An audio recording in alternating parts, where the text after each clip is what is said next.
Hello friends, welcome back to my channel. मैं हूं आपकी फ्रेंड वर्षा। फ्रेंड्स, आज का हम जो प्रैक्टिस सेट लेकर आए हैं वो है हमारा मेनली बैंक रिकन्सिलिएशन स्टेटमेंट के ऊपर। तो चलिए फ्रेंड्स, वीडियो को स्टार्ट करते हैं। वीडियो को स्टार्ट करने से पहले प्लीज़ मेरे चैनल को सब्सक्राइब कर लीजिए, और अगर आपने चैनल को सब्सक्राइब कर लिया तो इस वीडियो को लाइक कीजिए और अपने फ्रेंड्स के साथ शेयर कीजिए। स्टार्ट करते हैं। देखिए question, the credit balance in the bank account is. अब जो क्रेडिट बैलेंस है जो बैंक अकाउंट में, वो हमारा क्या शो करता है। ऑप्शंस हैं an assets, an liability, an expense और कंटिजेंट लाइबिलिटी। तो देखिए यहाँ पर अगर हम बात करें क्रेडिट बैलेंस की, जो कि हमारा बैंक अकाउंट के अंदर शो करता है, तो ये शो करता है हमारी लाइबिलिटी को, जबकि अगर हम डेबिट बैलेंस की बात करें तो हमारे असेट्स को शो करता है। इसलिए यहाँ पे ऑप्शन जो है हमारा 2 वो हमारा राइट आंसर होगा। नेक्स्ट है returns outward book makes record of, यानी कि रिटर्न आउटवर्ड बुक जो होती है वो किसका रिकॉर्ड करती है। तो देखिए ऑप्शन है goods return to the suppliers, यानी सप्लायर्स को गुड रिटर्न किया। गुड्स रिटर्न टू कस्टमर, यानी कस्टमर को गुड रिटर्न किया। उसके बाद है यहाँ पर goods return to proprietor, proprietor को गुड्स रिटर्न किया। फिर है गुड्स रिटर्न टू नेबर्स, यानी कि नेबर्स को गुड रिटर्न किया। तो देखिए यहाँ पर इसका राइट आंसर होगा। तो ये है हमारे ऑप्शंस। तो देखिए यहाँ पर अगर हम बात करें गुड्स आउटवर्ड बुक की, तो देखिए यहाँ पे हमें बताता है कि जो हमारे सप्लायर्स हैं उनको हमने जो माल है वो उसको वापस किया। Goods return to suppliers, return outward book ये हमें शो करता है, इसलिए ऑप्शन है यहाँ पे हमारा राइट आंसर है। नेक्स्ट क्वेश्चन पे आते हैं। नेक्स्ट क्वेश्चन है हमारा cash book prepared on impressed system in. अब जो कैश बुक है वो इम्प्रेस सिस्टम में दिखाई जाती है, तो वो किस तरह की होती है। 2 कॉलम कैश बुक की तरह, प्रिटी कैश बुक या फिर purchase book.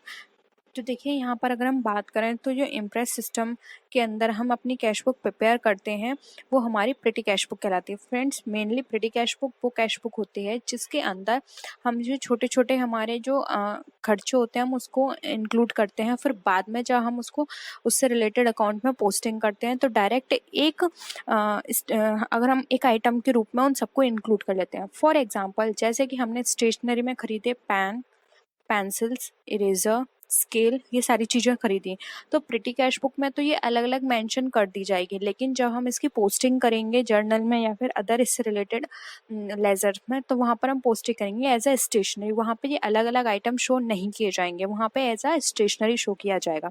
Petty cash book का मेन पर्पस होता है जैसे जो भी एक्सपेंस हो रहा है उसको उसी टाइम रिकॉर्ड करना, ठीक है, क्योंकि छोटे छोटे खर्चे ऐसे होते हैं बाद में हम भूल जाएंगे, तो प्रिटी कैश बुक में उसी टाइम नोट कर लिए जाते हैं। फिर बाद में जब उसको उससे रिलेटेड जो पोस्टिंग होती है, जब वहाँ पर उसको ट्रांसफ़र किया जाता है तो एक बड़े हेड में उन सारे छोटे खर्चों को एक बड़े अमाउंट में लिख दिया जाता है, तो वो हमारा प्रिटी कैश बुक इसमें मदद करता है, ठीक है। तो एक तरह से ये यहाँ पर क्या हो गया, छोटे छोटे खर्चे हम भूले भी नहीं और साथ ही साथ हमारे पास इंफॉर्मेशन भी है। कभी हमें पता चले कि फॉर एग्जांपल स्टेशनरी है वो हमारी ज़्यादा अमाउंट की आ गई, तो हम बाद में एज अ रेफरेंस देख सकते हैं कि इस स्टेशनरी में एक्चुअल में हमने कौन कौन से आइटम परचेज किए हैं, ठीक है। तो ये था हमारा petty cash book, option 3 right answer है।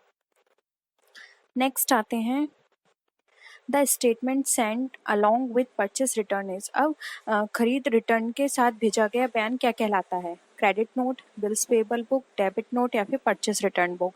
तो देखिए यहाँ पर बात की जा रही है एक स्टेटमेंट की, जो कि हम परचेस रिटर्न करते हैं तो उसके साथ हमें एक नोट भेजना होता है, उसको हम क्या बोलते हैं। तो देखिए यहाँ पर इसका राइट आंसर होगा ऑप्शन नंबर ए, जो कि हमारा है क्रेडिट नोट। वो क्रेडिट नोट कहलाता है क्योंकि उस पर पूरा मेंशन होता है कि हमने इतने रुपए का माल सेंड किया है, ठीक है, परचेस रिटर्न किया है। तो ऑप्शन ए यहाँ पे हमारा राइट आंसर हो जाएगा। बिल पेबल बुक में जो भी हम बिल पे करते हैं उसके बारे में मेंशन होता है, तो ये नहीं होगा। डेबिट नोट हमारा जब भी हम किसी भी तरह का कोई भी सेल्स रिटर्न चीज़ होती है तब हम लिखते हैं, और परचेस रिटर्न बुक हमारी परचेस रिटर्न से रिलेटेड होता है, लेकिन वो कोई स्टेटमेंट नहीं होता। स्टेटमेंट में सिर्फ क्रेडिट नोट आएगा, ठीक है। नेक्स्ट आते हैं bank reconciliation statement is prepared by. अब जो बैंक रिकन्सिलेशन स्टेटमेंट होता है, ये क्वेश्चन फ्रेंड्स बहुत पूछा जाता है, बहुत सिंपल है। Customer, bank, reserve bank of India या फिर इधर बी और सी। तो फ्रेंड्स जो बैंक रिकन्सिलेशन या फिर जिसको आप शॉर्ट में बोलते हो BRS, ये प्रिपेयर किया जाता है कस्टमर ऑफ द बैंक, ठीक है। कस्टमर ये देखता है कि बैंक में जो भी ट्रांजैक्शंस उसके द्वारा किए जा रहे हैं बैंक से, बैंक उसकी सही टाइम पर पोस्टिंग कर रही है या नहीं, या उसके पास जो बुक है पासबुक उसमें सही एंट्री की जा रही है नहीं। तो इन दोनों को मैच करने के लिए वो जो स्टेटमेंट बनाता है उसे बोलते हैं BRS, यानी कि bank reconciliation statement, cash book का पासबुक से मिलान करने के लिए। ठीक है, नेक्स्ट आते हैं फ्रेंड से थोड़ा बड़ा क्वेश्चन है, तो मैं इसका फ़ॉन्ट साइज छोटा कर रही हूँ। तो आई होप आपको क्लियर होगा, या फिर आप 2 बार देख लीजिए। पहले आप क्वेश्चन पढ़ लीजिए। देखिए क्वेश्चन है हमारा,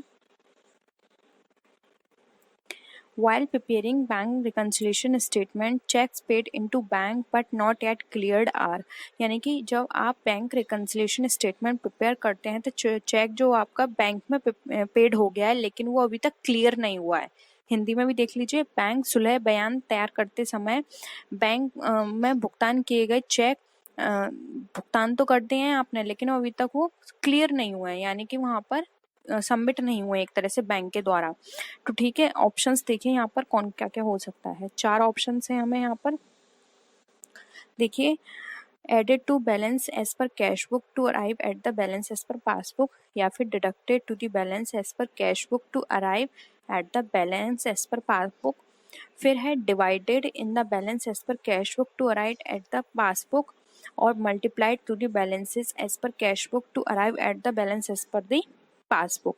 अब फ्रेंड्स यहाँ पर आप देखिए, यहाँ पर इन्होंने 4 ऑप्शंस आपको प्रोवाइड किए हैं। ठीक है, तो देखिए 4 ऑप्शंस के अकॉर्डिंग आपने एक चीज़ देखी होगी, जब भी हम BRS बनाते हैं तो या तो वहाँ पर हम चीज़ें ऐड करते हैं या लेस करते हैं, जबकि यहाँ पर क्या है मल्टीप्लाई, तो ये कट गया ऑप्शन। यहाँ में डिवाइड का ऑप्शन दे रखा है तो ये कट गया, क्योंकि ना ही हम कोई भी स्टेटमेंट कोई भी एंट्री होती है उसको डिवाइड करते हैं, ना ही मल्टीप्लाई, सिर्फ ऐड करते हैं या फिर लेस करते हैं कोई भी आइटम। तो अब हमें ऑप्शन ए या 2 में से देखना है। तो देखिए यहाँ पर ये था कि जो चेक है वो बैंक में दे दिया गया है लेकिन वो क्लियर नहीं हुआ है। तो इसका मतलब क्या है कि आपने तो उसको ऐड कर लिया होगा कि अब हमारे अकाउंट में इतने रुपए हो गए, लेकिन सच में तो अभी वो क्लियर हुआ नहीं है, तो अकाउंट में तो अभी उतने रुपए हुए नहीं, तो आपको क्या करना पड़ेगा, डिडक्ट करना पड़ेगा। तो यहाँ पे देखिए ऑप्शन 2 राइट आंसर होगा, deduct to the balance as per cash book और arrive at the balance as per passbook. ठीक है, तो ये आपका ऑप्शन करेक्ट होगा, ऑप्शन 2। आई होप ये भी ऑप्शन आपको क्लियर हुआ होगा। नेक्स्ट आते हैं errors which affect one account can be. अब हमें ऐसे एरर्स बताने हैं जो सिर्फ एक अकाउंट को इफेक्ट करते हैं। तो ऑप्शंस देख लीजिए, errors of omission, error of principle, error of posting, या फिर एरर ऑफ कमीशन। तो देखिए यहाँ पर ये बात कर रहे हैं एक अकाउंट को इफेक्ट करे। तो देखिए फ्रेंड्स, अगर एरर ऑफ ओमिशन होगा तो ये एक अकाउंट से रिलेटेड नहीं है, प्रिंसिपल डबल अकाउंट से रिलेटेड होता है, कमीशन भी नहीं होगा।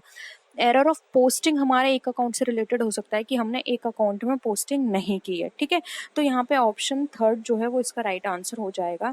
पोस्टिंग से रिलेटेड चीज़ें हमारी वन अकाउंट में इफेक्ट करेंगी, जबकि प्रिंसिपल दोनों पर बेस्ड होगा, ओमिशन भी दोनों पर बेस्ड होगा, और कमीशन भी हमारे दोनों साइड बेस्ड होगा।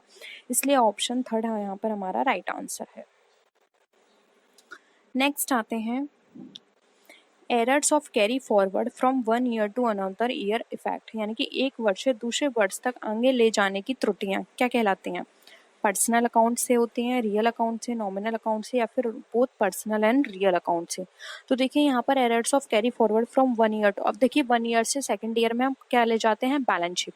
तो आपको देखिए घुमाकर ये क्वेश्चन आपसे कर लिया गया है, एक तरह से आपको ये बताना है कि बैलेंस शीट में कौन कौन सी चीज़ें जाती हैं। ठीक है, तो फ्रेंड्स यहाँ पर अगर हम बात करें तो देखिए यहाँ पर एक साल से दूसरे साल में फॉरवर्ड की बात कर रहे हैं। ठीक है, इसका मैंने आपको एक हिंट दे दिया है, इसका आंसर आपको खुद बताना है। ठीक है, मैंने आपको हिंट दे दिया है।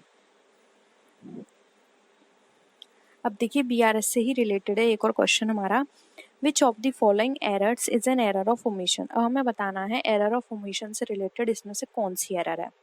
ऑप्शन 1 है sale of 800 rupees was written in the purchase journal, यानी कि 800 रुपये की आपकी सेल हुई है लेकिन आपने परचेज जर्नल में लिख दी है। सेकंड ऑप्शन है wages paid to the Sohan, यानी कि सोहन को वेजेस पेड की और वो उसकी लेकिन अकाउंट में डेबिट कर दी है। फिर है the total of sales journal, यानी कि सोशल जर्नल का जो टोटल है वो आपने सेल्स अकाउंट में पोस्ट नहीं किया है। नेक्स्ट है the total of sales journal has posted to the sales account. अब जो टोटल है वो सेल्स अकाउंट में आपने पोस्ट कर दिया है। अब आपको यहाँ पे क्या बताना है, ओमिशन बताना है कि इसमें से कौन सा एरर ऑफ ओमिशन है। तो आप ध्यान से देखिए फ्रेंड्स, यहाँ पर एरर ऑफ ओमिशन की बात करा है, यानी कि दोनों तरफ। तो देखिए यहाँ पर तो ये एंट्री हुई नहीं है, तो ये एरर ऑफ ओमिशन का पार्ट हो गया, ठीक है। सेल्स जर्नल में थी लेकिन पोस्ट ही नहीं हुई है, ठीक है। जबकि ये यहाँ पे गलत हुआ है, यानी कि डबल एंट्री का काम है, ये भी डबल एंट्री है और ये भी यहाँ पे गलत है, ठीक है। वो ये तो हमारी बिल्कुल सही है क्योंकि जिसकी एंट्री थी वो हमने वहाँ पोस्ट करी है, ये बिल्कुल करेक्ट है।